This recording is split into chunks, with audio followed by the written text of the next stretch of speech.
Welcome to the StoryADay podcast.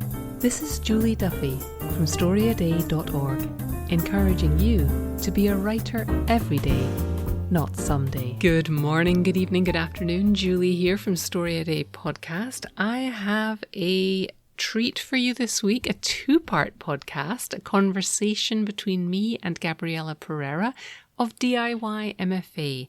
She's back again to talk about writing, about values, but most of all about her upcoming programs, including the DIYMFA 101 course, which is starting soon.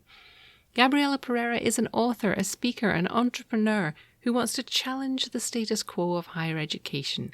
As the founder and instigator of DIYMFA, her mission is to empower writers, artists, and other creatives to take an entrepreneurial approach to their education and professional growth. Gabriela earned her MFA in writing from the New School and speaks at college campuses and national conferences. She's the host of DIYMFA Radio, a popular podcast where she interviews best-selling authors and book industry professionals. And she's the author of the book DIYMFA, Write with Focus, Read with Purpose, Build Your Community. You've heard her on this podcast before, having kind of wide-ranging conversations about writing and about prompts, and in one very powerful episode where she talked about mental health. This time, though, we are digging into what Gabriela can do for you if you're looking for a more structured way to advance your writing. Stay tuned. Welcome, Gabriela. Thank you so much for having me. I'm so excited to be here. The Stop Dreaming, Start Doing series is running right now. Tell me a little bit about that, because I've been watching it and I'm getting really excited. So this is almost like a intro to DIYMFA land kind of series. And so we go into a couple of different main things that writers need to know. And they're often things that we don't learn about in writing classes. So stuff like resilience. How do you build up that thick skin? People say, oh, you're a writer, you need to have a thick skin. Well, how the heck do you do that? Like, what are the nuts and bolts of building a thick skin? Also learning things like, how do you handle rejection? Like if somebody doesn't like your writing, or if you don't make your goals. As writers, we're great at setting pie in the sky goals.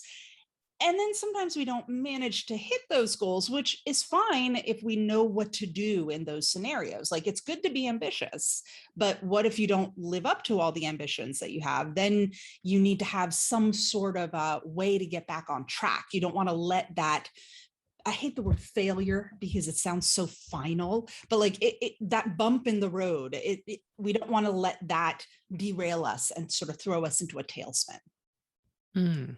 So that's one of the things we do in the videos. And then in another video, we talk about iteration, and we talk about how do you actually refine your writing process. A lot of writers, we talk a lot about the craft in writing classes. We don't often talk about like what the sort of the meta approach of how do you workshop your own process. So it's one thing to workshop the words on the page. It's a very different beast to workshop how you get the words on the page in the first place.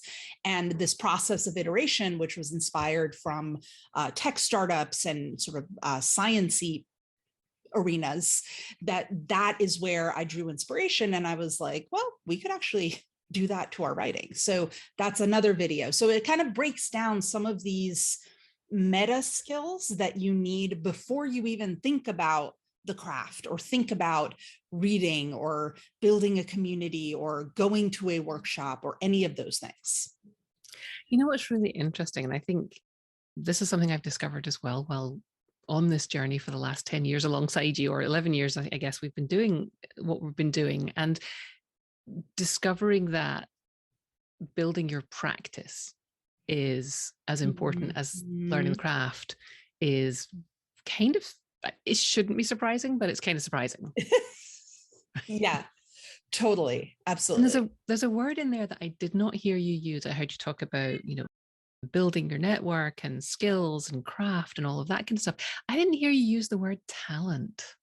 Talent, I'm going to get slammed for saying this. Talent is worthless.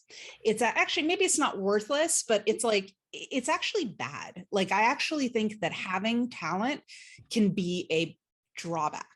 And I've seen this happen way too many times, where writers who have talent, they do well for about a hot minute, and then they hit the wall or something happens that derails them. And because they've been used to riding the coattails of their own talent, they never quite know what to do when talent is no longer enough. And shocker, there comes a point in everyone's life that talent is no longer enough.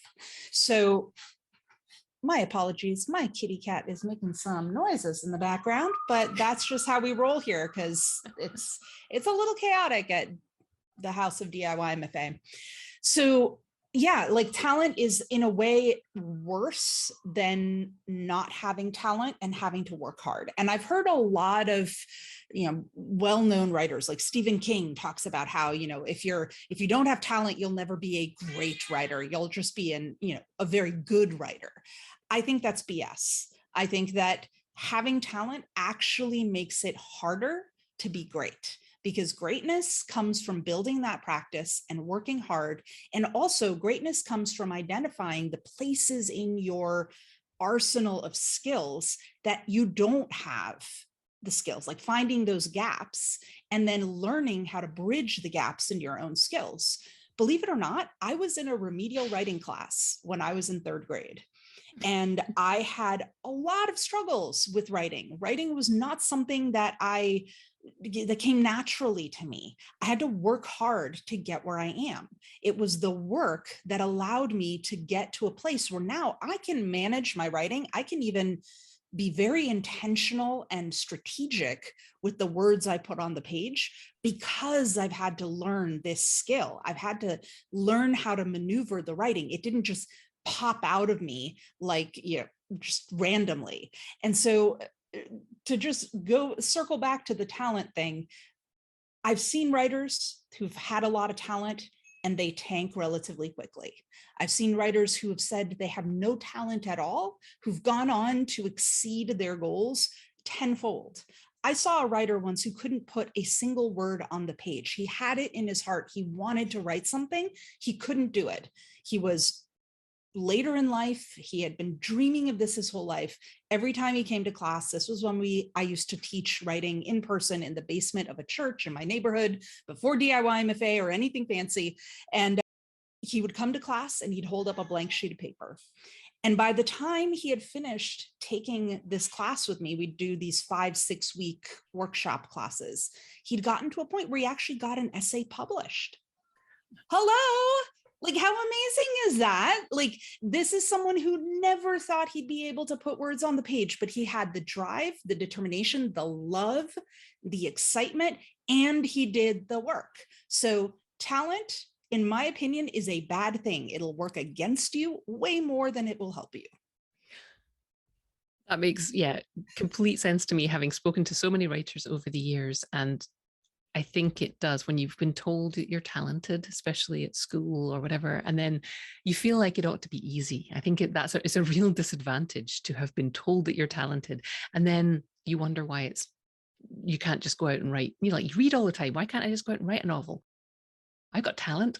I mean, I think that talent is a flare that goes up and says you're passionate about this thing, right? Yeah, it's a signal. In biblical terms, talent was a type of money, and it was like a gift. It was something that you could give to someone else. So like, we've turned talent into something that is about us. Like, you have talent, therefore you are special. But if we look back historically, what the word talent meant, like, I think it was a Greek word for a monetary thing that you would then give to someone else. It was very much about the giving. And that it's a totally different meaning. Like, if we think of a talent as something that we don't hoard for ourselves, but something that we are then duty bound to give to someone else or to share with the world, that is a very different beast. That is not the kind of talent that we are told at school, oh, you have talent, it should be easy. It's like, it's a sacrifice, it's a service, it's something we're doing that is bettering the world. So talent in the ancient terms, I can get on board with that all the way. It's the way that we've bastardized the word talent in the English language and in modern terms that I think is just utterly ridiculous.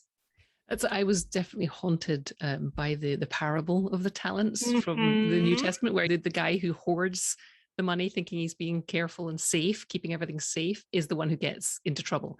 And, Yes.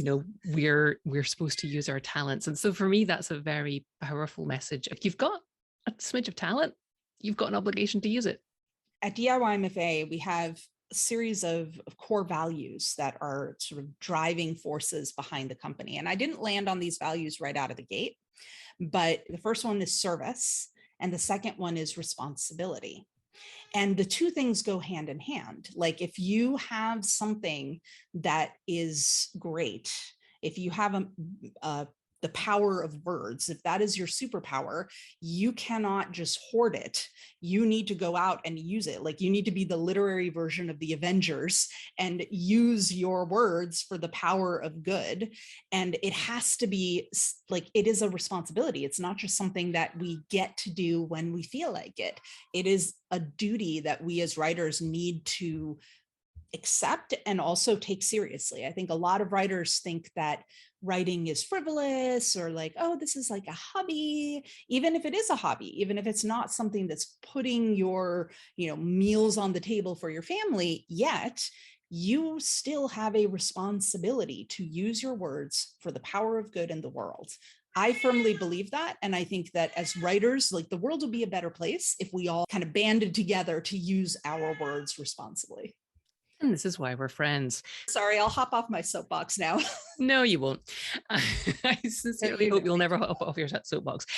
But I'm really glad we started with values, because I want to get on to talking about your programs, which we've talked a lot about writing and values and the stuff in the past on this podcast. But I wanted to really kind of dig into your programs today to talk about how you, so now that people know where you're coming from and they're like, okay, I need a bit of that in my life. You have your DIYMFA 101 program.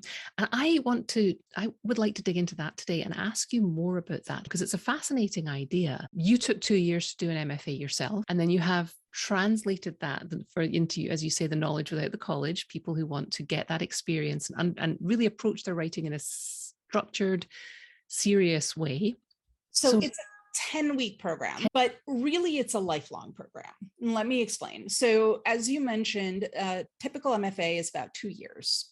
And I did an MFA. And first off, I want to be very clear. I am not in the business of hating on the MFA. I have one myself. That means I would be hating on myself. I instead wanted to start DIYMFA. It actually came from a love of the MFA program. When I graduated, I was one of those people who did not want to leave. I was like, why can't I stay on? Oh, right, that thing called student debt. So, we reluctantly graduated, but I started DIYMFA because I wanted to keep some essence of MFA-ness in my life. And in the process of doing the MFA, putting together DIYMFA, I started to notice certain gaps in the traditional model. Now, this isn't to say that the traditional model is bad. It's just that for some people, there might be something better. So that's what DIYMFA has tried to do. One of the things that we've tried to change is the idea of the time limit. So DIYMFA, the course 101, it takes 10 weeks. The material is released over a period of 10 weeks. That does not mean you have to consume all the material over 10 weeks. It simply means that we drip it out piecemeal, because if we dumped 10 weeks worth of this course on a student right out of the gate, they would go crazy. They would get angry. They would not finish the course, and then we wouldn't be doing our jobs. So instead, we kind of release things piece by piece to make it a little more manageable. That said, reality check, most students who do the course don't actually finish all the modules within the 10 weeks. This is why we continue to give people access. Once you're in it for life, and you have the materials for as long as you want. As long as you want to stay engaged, you got access to it. And we've got folks who come back again and again, semester after semester. They redo the course with the new batch of students. We've had folks who 1 or 2 semesters after they took the course officially say, yay, I finished module 10, I'm done. Some folks, it takes 2 to 3 years after they've done it. Some folks have been in the DIYMFA ecosystem since it first began in 2014, like the 101 course began. So the idea behind this is that writing is not a 2-year proposition. You do not stop learning when you graduate from an MFA program. You simply start to develop what you already know. Like, you're going to circle back to things and get new perspectives or new ideas every time you go through the material. And we've had students who've reported that when they finish the whole course and then they go back to module 1 2 or 3 years later and they see something completely different because now their writing is in a different place. Maybe when they started, they had never written anything before. Now they maybe have the first draft of a novel written and they're going through their revision and using the course to support them that way. That gives them a whole other perspective on the information in the course. The other thing too is that while the course is delivered in a given order, oftentimes people will skip around. And so like they may, start and focus on the craft stuff for a while, and then maybe they don't need the reading piece or the community piece right away, but then they jump to something that they need later on as it becomes relevant. So while we do drip it out, you don't get everything all in one go from the get-go. You can, once everything's unlocked, it's unlocked forever for you, and you can go in and look at whatever it is that you need. So the reason for this, it actually is part of a philosophy that I've been developing sort of pedagogically at DIYMFA. I draw a lot of inspiration from Montesorri method and Suzuki method. And also martial arts, because this was all part of my life as a child growing up. I did martial arts as a kid. I also was Suzuki violinist from age 4 until the present. My children do Suzuki music. And then I went to a Montessori school as a child. My son is at a Montessori school. So these 3 things are all very much part of who I am and also my current life. And the common denominator through all of them is this idea of learning in tandem, having other people in the room, being in the room where it happens, as it were, and having other people around you who are at different levels as what you're at. So in a Montessori classroom, they'll often mix ages of kids. They'll have 3-year-olds, 4-year-olds, sometimes even 5-year-olds in the same classroom. The developmental differences between a 3-year-old and a 5-year-old are pretty substantial, but the 5-year-olds are showing the 3-year-olds how to do something. The act of teaching a younger child helps the older child cement what they already know, and the younger child learns from the wisdom of the slightly older child. In martial arts, you will often see white belts, green belts, blue belts, black belts, all in one room together. You may not be doing the same moves that the much more advanced black belts are doing, but you're seeing them in the periphery, and seeing what's possible allows you to then learn a skill or change your way of being, change your approach so that you can get to where they are. And in Suzuki method, one of the biggest things is having a group class. They put all the kids in a room. If it's violin or cello, all the kids have their instruments and they're playing away together, like they're all together in the room playing. And if you don't know a certain piece, you sit down and you watch the kids who are playing it, who know the piece.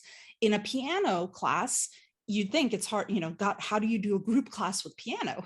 Sometimes they'll have multiple pianos in a room. They'll have 2 kids playing at the same time. If there's only 1 piano in the room, kids will come up and they'll play something, then another kid will come up and they're observing each other and they're seeing what's possible. They're learning not just from themselves being given feedback and given information, but they're learning by seeing the teacher give feedback to the other kids. So this group environment is really important. And the idea that you can have at DIYMFA a course where you complete the materials, but then you can come back. You will learn more by explaining and sharing what you did and how you reached your goals to writers who are maybe not quite there yet.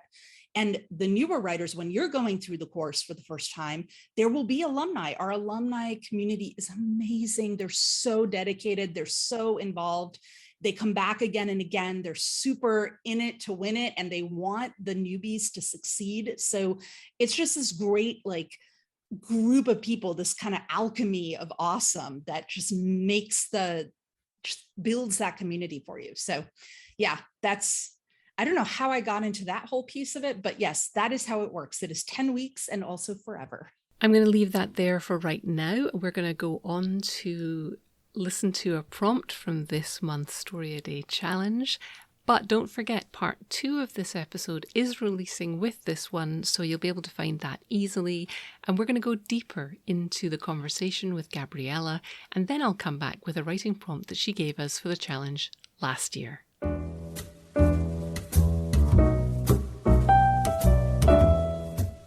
If you want to learn to write, don't read another book or article. Start writing.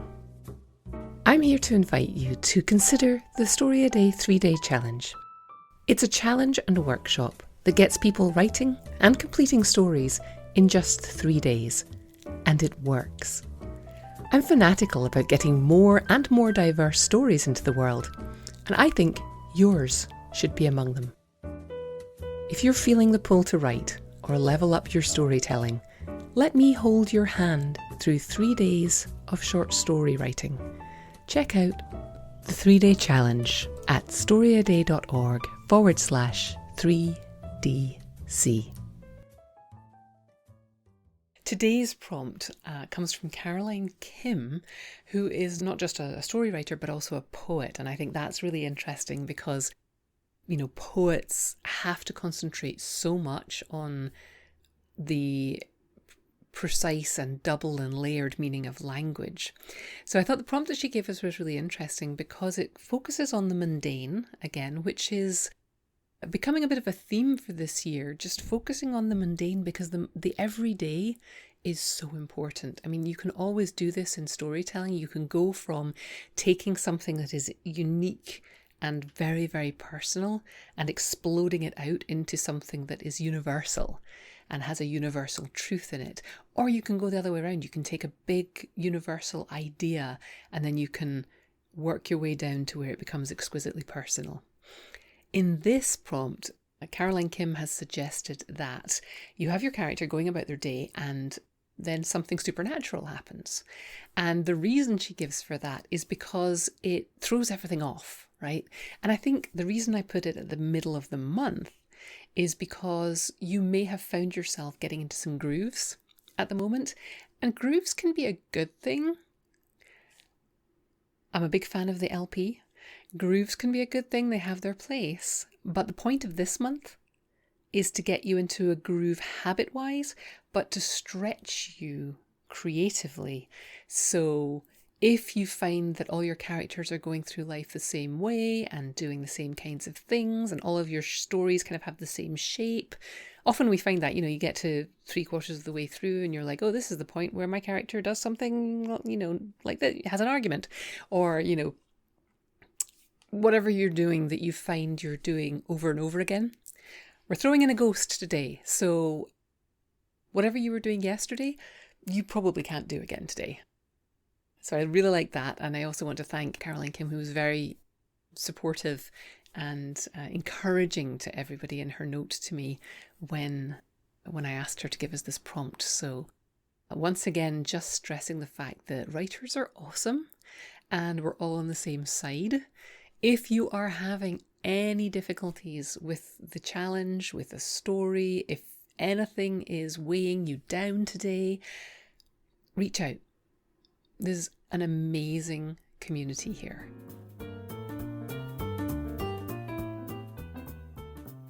Thanks for listening. Why not come over to the blog at storyaday.org and check out this week's writing prompts and articles. And in the meantime, have a great creative week and of course, keep writing.